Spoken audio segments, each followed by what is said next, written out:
उसके ये पवित्र ग्राउंड में आयोजित की गई है। एक घंटे का करते आप और हम एक साथ मत करना, फिर वो जल्दी खत्म। पहले एक गेम खेलना, फिर वो भी खत्म हो पुण्य के भागी एक साथ खेलेगा क्या? पहले इसको नहीं खेलेंगे जो भगवान की अविरल कथा का लाभ लेने का सौभाग्य मिला है।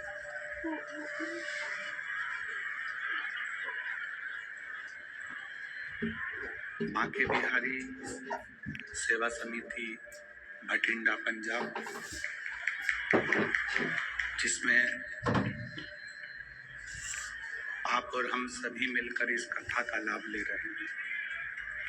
कथा के मुख्य यजमान श्री अमरजीत जी मेहता, पंजाब क्रिकेट एसोसिएशन समाज सेवी भटिंडा पंजाब से एक बार यजमान परिवार के लिए जोरदार ताली बजाकर स्वागत है।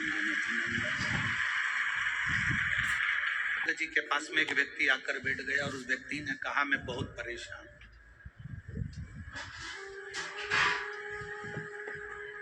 मैं बहुत परेशान हूं, मेरे को बहुत कष्ट है, बहुत तकलीफ में मेरी जिंदगी चल रही है।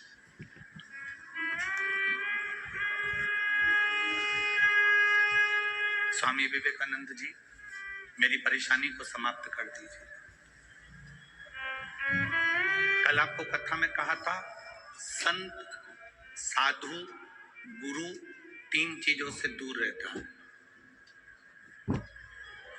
जो गुरु नानक देव जी ने नामदेव जी को बताया था, तीन चीजों से संत साधु गुरु दूर रहता है। पहला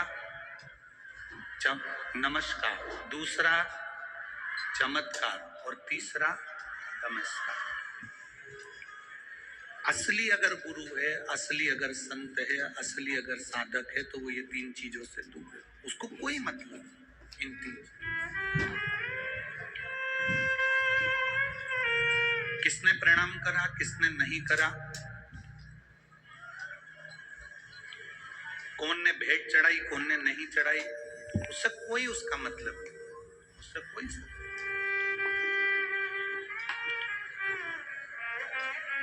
मेरी भटिंडा की जीजियों और मेरे जीजाओं, मेरी बेटियों बेटाओं, मेरी बहनों, मेरे भाई, अपनी चित्तवृत्ति में एक बात उतार कर रखना, जब तक आप शिव की शरण में नहीं गए तब तक दुख तुम्हारा है, और जिस दिन तुमने एक लोटा जल महादेव को चढ़ाना प्रारंभ कर दिया तो तुम्हारा दुख महादेव का है। फिर तुम्हारा दुख तुम्हारा नहीं है, तुम्हारी तकलीफ तुम्हारी नहीं है, तुम्हारा कष्ट तुम्हारा नहीं है, फिर वो दुख महादेव का है।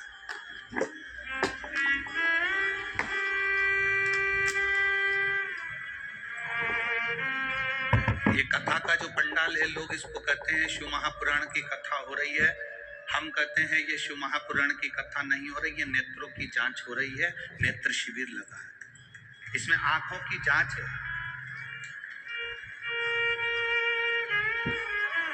कोई मरीज ऐसा होता है, हॉस्पिटल में जाता है, डॉक्टर साहब से कहता है मुझे दूर का नहीं दिखता, मुझे दूर का नहीं दिखता। डॉक्टर उसको दवाई देते हैं, ड्रॉप देते हैं, आंखों में डालकर देखता है, अभी भी मुझे दूर का नहीं दिखता। डॉक्टर साहब ने उसको टेबलेट दे दी, उसने मुझे दूर का नहीं दिखता। अब डॉक्टर ने कहा यदि तुम्हें दूर का नहीं दिख रहा तो मैं एक चश्मा बना देता हूं, चश्मे से दिखेगा, चश्मे से उसको दूर का दिखने लगा। फिर कोई डॉक्टर के पास गया, डॉक्टर साहब मुझे पास का नहीं दिखता। डॉक्टर ने उसको भी ड्रॉप दिया, उसको भी दवाई दी, उसको पास का नहीं दिख रहा तो फिर उसके लिए भी चश्मा बना दिया। आप में से कोई मरीज ऐसा बैठा होगा जो डॉक्टर के पास जाकर कहेगा ना दूर का दिखता ना पास का दिखता, तो डॉक्टर ने एक ही चश्मे में 2 गिलास लगा दिया। ऊपर आधा गिलास ऊपर है तो दूर का दिखता है, आधा गिलास नीचे तो पास का दिखता है। बोलो सही है कि गलत है? एक ही चश्मे में 2 गिलास, 2 कांच, आधे में दूर का दिखता है, आधे में पास। बहुत सारे मरीज डॉक्टर के पास पहुंचे और कहते हैं दूर का नहीं दिखता, पास का नहीं दिखता, पर आज तक ऐसा मरीज डॉक्टर के पास नहीं गया जिसने जाकर कहा हो कि मुझे इन नेत्रों से मेरा महादेव नहीं दिखता। उसका कोई चश्मा है, उसकी कोई दवाई है कि मेरा परमात्मा मुझे दिख जाए? तो डॉक्टर भी कह देगा इसकी कोई दवाई नहीं है, इसकी दवाई केवल एक शिव महापुराण की कथा है, उसमें जाकर बैठोगे तो चश्मा लगाने की जरूरत नहीं पड़ेगी, वो आंखों में लेंस लगा देता है, उस लेंस से परमात्मा नजर आने लगता है कि शिव कैसा, कृष्ण कैसा, गुरु नानक देव जी की भक्ति कैसी, भजन कैसा, संत नामदेव जी की भक्ति कैसी, कीर्तन कैसा।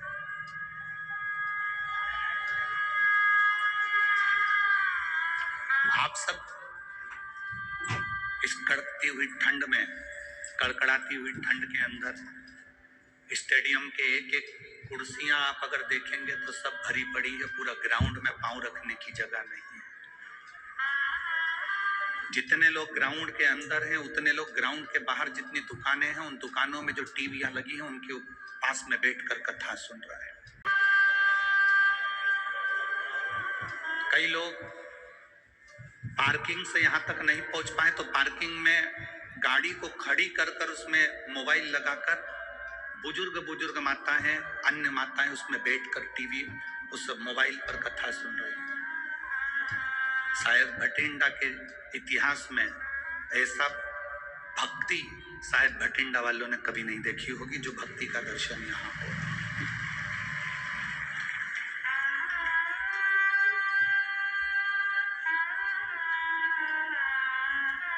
केवल शिव को पाना। स्वामी विवेकानंद जी से एक व्यक्ति ने जाकर कहा कि मैं बड़ा दुखी हूं, मैं बड़ा कष्ट में हूं, मैं बड़ा तकलीफ में हूं, मुझे बड़ी तकलीफ है, बहुत तकलीफ। तकलीफ किसको नहीं है? दुख किसको नहीं है? कष्ट किसको नहीं है?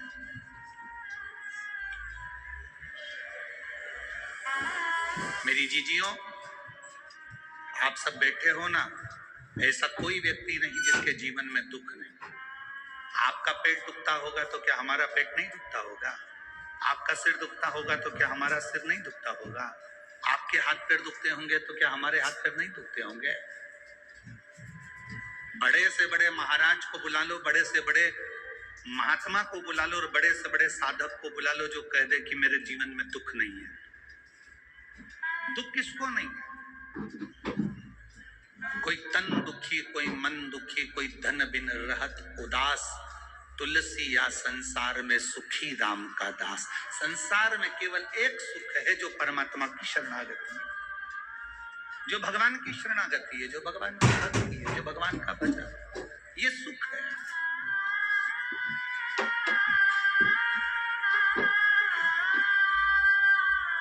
स्वामी विवेकानंद जी से कहा मैं बड़ा दुखी हूं, बहुत बड़ा परेशान हूं, मेरे परेशानी को समाप्त कर दो, मेरे दुख को समाप्त कर दो, मेरे कष्ट को समाप्त कर दो। स्वामी विवेकानंद जी ने कहा कि भाई देखो, तुम्हारा दुख मैं समाप्त कर दूंगा, मना नहीं, पर मेरे पास में कुत्ता है, मेरे पास में कुत्ता है, डॉग है, इस कुत्ते को ले जाओ, थोड़ा घुमा के वापस ले।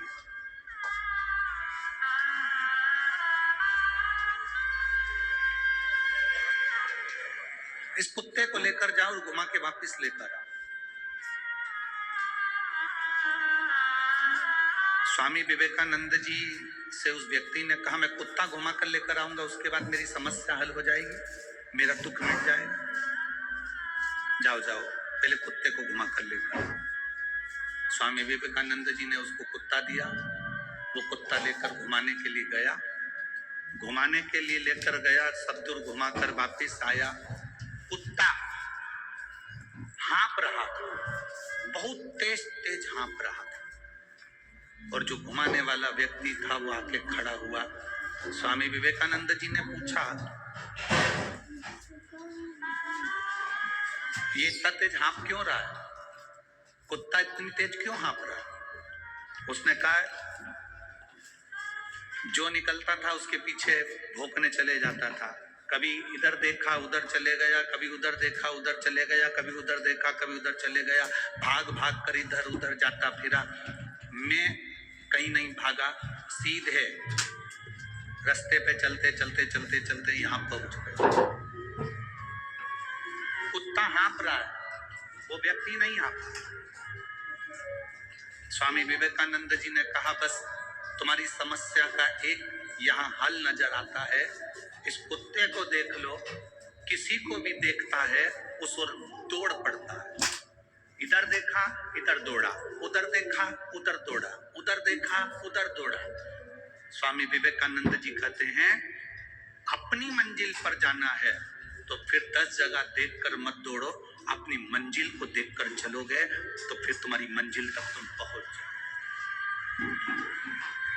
हम भी वही करते हैं, हमारी भी आदत वही की वही बनी हुई है, हमने भी वही की वही कर रखा है। कभी देखते हैं कि अपनी दुकान चल रही है किराने की, अपनी दुकान चल रही है कपड़े की, अपनी दुकान चल रही है मोबाइल की, अपनी दुकान चल रही है बैग की, अपनी दुकान चल रही है सुनारी की, अपनी दुकान चल रही है लोहारी की, पर अपन दूसरे को देखते हैं उसमें ज्यादा कमाई है, इसको कम ध्यान देते हैं, उसमें घुस जाते हैं। फिर लगता है कि कपड़े की दुकान में ज्यादा फायदा है, अपनी दुकान को कम कर कर अपन कपड़े की दुकान में चले जाते हैं। फिर लगता है कि मोबाइल में ज्यादा फायदा है, हम मोबाइल की ओर चले जाते हैं। फिर लगता है शोरूम डाल लेते हैं, शोरूम में ज्यादा फायदा है, कर्जा ले लिया लोन ले लिया शोरूम डाल लिया, उसमें चले गए। अगर तुम जिस दुकान को कर रहे थे, भले वो चाय की क्यों ना हो, चाहे बिस्कुट की क्यों ना हो, चाहे बेकरी क्यों ना हो, चाहे वो किराने की क्यों ना हो, जिस दुकान को तुम कर रहे हो, एक लक्ष्य को मजबूत बनाकर करते और 10 जगह तुम्हारा ध्यान नहीं जाता तो उसी दुकान में तुम 4 चांद लगा बैठे। व्यक्ति परेशान क्यों है? क्योंकि उसको दूसरे की चमक नजर आ रही है। आज का व्यक्ति दुखी क्यों है? क्योंकि उसका पड़ोसी सुखी है, उसको दूसरी जगह चमक नजर आ रही।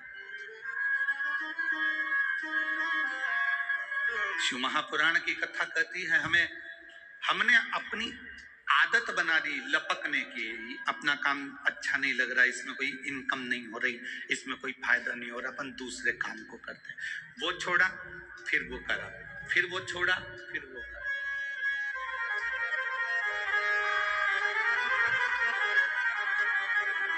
आप यदि अपने काम के प्रति प्रेम करते, अपने कार्य के प्रति तुम्हें प्यार होता, अपने काम के प्रति तुम्हारी लगन होती और प्रेम होता, तो तुम उसमें बहुत आगे बढ़ जाते। एक नौकरी करने वाला व्यक्ति और एक दुकान करने वाला व्यक्ति, दोनों में अंतर होता है। नौकरी करने वाले व्यक्ति की ड्यूटी है सुबह 9 बजे से शाम को 5 बजे तक, किसी की ड्यूटी है 10 बजे से 7 बजे तक, किसी की ड्यूटी है 11 बजे से 9 बजे तक। नौकरी करने वाला व्यक्ति और दुकान धंधा करने वाला व्यक्ति, इसमें अंतर, दोनों में अंतर। नौकरी करने वाले की नौकरी 5 बजे तक ड्यूटी है, वो 4 बजे से घड़ी देखना चालू कर देता है। आप में कई लोग नौकरी वाले बैठे होंगे और ईमानदारी से बोलना सही है कि गलत? बोलो बोलो, जम के बोलो, सही है ना? नौकरी करने वाला व्यक्ति 4 बजे से घड़ी देखना चालू कर देता है, 4 बजे से काम समेटना चालू कर देता है, 4 बजे से उसका ध्यान घड़ी पर जाना प्रारंभ हो जाता है कि 4 बजने वाली है, 5 बजने वाली है, 5 बजने, 4 बजे से वो घड़ी देखना चालू कर। क्यों? क्योंकि उसको प्रेम नहीं है अपने कार्य से, प्यार नहीं है अपने कार्य से। हमेशा वो बॉस को कोसता रहता है, ऑफिसर को कोसता रहता है, काम के प्रति क्रोध आ जाता है, गुस्सा आ जाता है। नौकरी करने वाला व्यक्ति 4 बजे से अपनी घड़ी देखना चालू कर देता है, पर जिसकी दुकान होती है, व्यापार होता है, काम धंधा होता है, जिसकी दुकान है, वो कभी घड़ी नहीं देखता, वो तो और सोचता है उसको, क्योंकि अपनी दुकान से प्यार होता है, तो रात के 9 बजे तक भी ग्राहक आते रहे तो बैठा रहता है। क्योंकि उसको प्यार है अपने कर्म से, उसको प्यार है अपनी दुकान से, उसको प्यार है अपने व्यापार से। आज देखते हैं बाथरूम क्लीनिंग में कौन जीतेगा, मेहनत सिंह या नया हार्पिक बाथरूम क्लीनर। मेहनत। देख लेते हैं डिटो। और जब प्रेम जब अनंत हो गया, रोम रोम संत, जब आपका प्रेम, आपका प्यार आपके कर्म के प्रति प्रबल हो जाता है, फिर उसमें समय नहीं देखा जाता, उसमें समय नहीं देखा। कई लोग कथा में भी बैठते हैं तो वो जैसे ही 3-4 बजी, 4 बजे के बाद इनका मन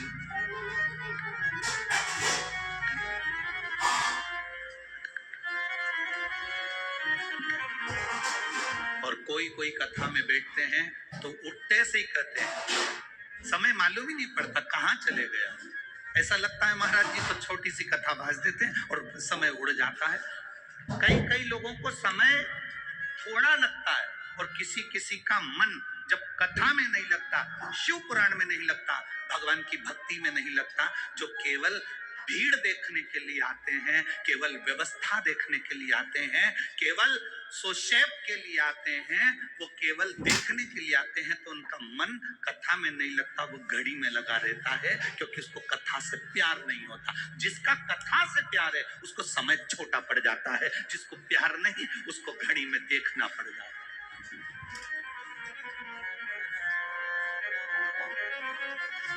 आप जिसको स्नेह करते हो ना, आप जिससे प्रेम करते हो ना, और बहुत पक्का प्रेम है ना, तो उसके साथ अगर 4 घंटे भी बैठोगे ना तो यूं कहोगे अभी जा रहे हो, इतनी जल्दी क्या पड़ी तुम्हें घर जाने की। जिससे बहुत ज्यादा प्रेम है, बहुत ज्यादा स्नेह है, 5 घंटे भी छोटे पड़ जाते हैं। और जिससे प्रेम नहीं है ना, उसके साथ टाकीज में भी 3 घंटे बैठे हो ना, थिएटर में, तो भी कब टले, कब जाए, कब जाए। जिस दिन तुम्हारा प्रेम, तुम्हारा प्यार, तुम्हारा स्नेह शिव जी के प्रति हो गया, भगवान शंकर के प्रति हो गया, उस दिन से ना तो तुम्हें घड़ी देखने की जरूरत पड़ेगी, क्योंकि तुम्हारी घड़ी और तुम्हारा समय महादेव खुद चलाएगा स्वयं। कभी किसी से पूछना, अगर आपकी किसी से बात होती हो तो पूछना कि घड़ी किसने बनाई, समय किसने बनाया, पल किसने बनाया, नक्षत्र किसने बनाया, ग्रह किसने बनाए, वार किसने बनाए, ये रविवार, सोमवार, मंगलवार, बुधवार, गुरुवार, शुक्रवार, शनिवार, शुभ लाभ, ये सब बनाया किसने, पल किसने बनाया, घड़ी किसने बनाई, समय किसने बनाया, नक्षत्र किसने बनाया। किसी से पूछोगे तो वो एक ही बात कहेगा, महादेव ने बनाया, शिव ने बनाया, शंकर।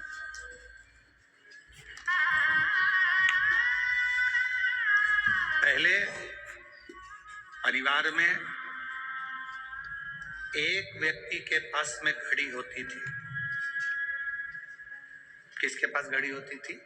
एक व्यक्ति के पास घड़ी होती थी, या घर में एक घड़ी होती थी और पूरे परिवार के पास में समय होता था। बोलो सही है? पूरे परिवार के पास में समय है। घड़ी पहले एक व्यक्ति के हाथ में होती थी, एक व्यक्ति के पास होती थी और पूरे परिवार में समय होता था। आज के जमाने में घड़ी सबके हाथ में है पर समय किसी के पास नहीं है। टेंशन दूर, सब चिंता। एक बार शंकर पार्वती, भगवान देवाधिदेव महादेव माता पार्वती जी के साथ भ्रमण पे निकले। प्रतिदिन का नियम, भगवान नारायण लक्ष्मी रोज घूमने के लिए नहीं निकलते, ब्रह्मा ब्रह्माणी रोज घूमने के लिए नहीं निकलते, इंद्र इंद्राणी रोज घूमने के लिए नहीं निकलते, ज्यादा वीआईपी व्यक्ति रोज घूमने के लिए नहीं निकलता, साधारण व्यक्ति साइकिल उठ गया चलेगा। वीआईपी और साधारण में ये सबसे बड़ा फर्क है।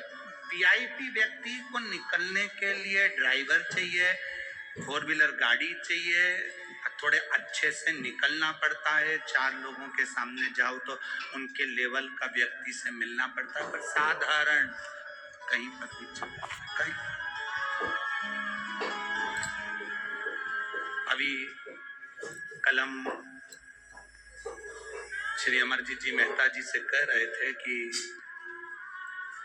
हमने कई कथा करी और जजमान लोग जो होते हैं, जो यजमान होता है वो तो बढ़िया अपने लिए सोफा मोफा लगाता है और सोफा और कुर्सी लगाकर बैठ के कथा सुनता है।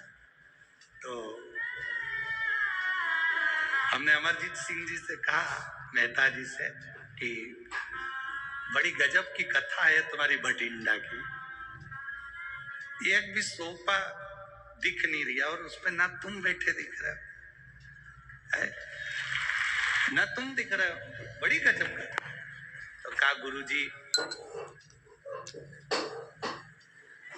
हमारे यहाँ के कलेक्टर, एसपी और एसएसपी, डीएसपी, यहाँ तक कि बड़े से बड़े अधिकारी को भी हमने हाथ जोड़कर निवेदन कर लिया कि साहब सोफा लगाएंगे तो पीछे बैठने वालों को नहीं दिख पाएगा, इसलिए वो लोग भी कह दिए कि हम तख्त पर बैठ जाएंगे, गादी पर बैठ जाएंगे और कथा सुन।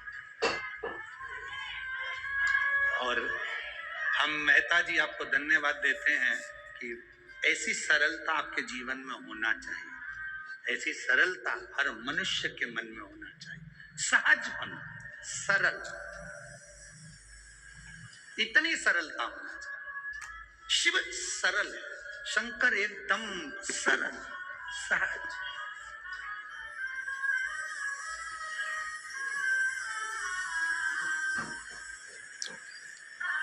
जो वीआईपी रहते हैं वो कभी कभी निकलते हैं।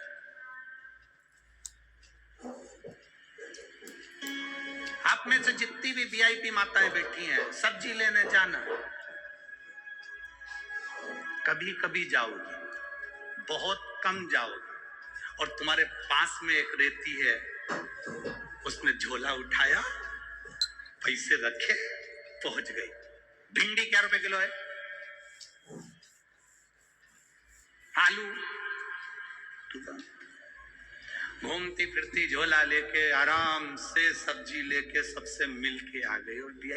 तो भगवान नारायण से एक बार लक्ष्मी जी ने कह दिया था, देखो वो शंकर भगवान को, अपनी पत्नी को रोज नंदी पर बिठाते हैं और घुमाने ले जाते हैं, तुम मुझको आज तक लेके नहीं गए, साल में एक आध बार ले जाते हो जब कोई सत्यनारायण जी की पूजन कराता है तब, उसके सिवाय मुझे लेकर नहीं जाते। भगवान कहने लगे क्या चाहती है, मुझे घुमाने लेके चलो। भगवान ने कहा चल अब भी चल। लक्ष्मी जी बोली अब भी आई। जो लक्ष्मी जी तैयार होने गई, शाम हो गई, संध्या, 8 दरवाजे द्वार बंद करने लगी, खिड़कियां बंद करने लगी, रात हो गई। लक्ष्मी जी आके बोली अब तो अंधेरा हो गया, अब कैसे घूमने जाए। भगवान शिव नारायण ने कहा फिर अब कल चलेंगे। परंतु लक्ष्मी जी ने नारायण से कहा मुझे एक बात पूछना है, आप उत्तर दोगे? हाँ बोलो। शंकर भगवान तुरंत पार्वती जी से कहते हैं कि चल, और पार्वती सारा घर छोड़ के नंदी पे बैठ के चली जाती है। ये बार नहीं सोचती कि दरवाजा लगाऊं कि खिड़की लगाऊं कि द्वार बंद करूं। इनको टेंशन नहीं रहता क्या घर का? भगवान विष्णु ने कहा घर होए तो टेंशन, और यहाँ घर ही नहीं है तो टेंशन क्या हो?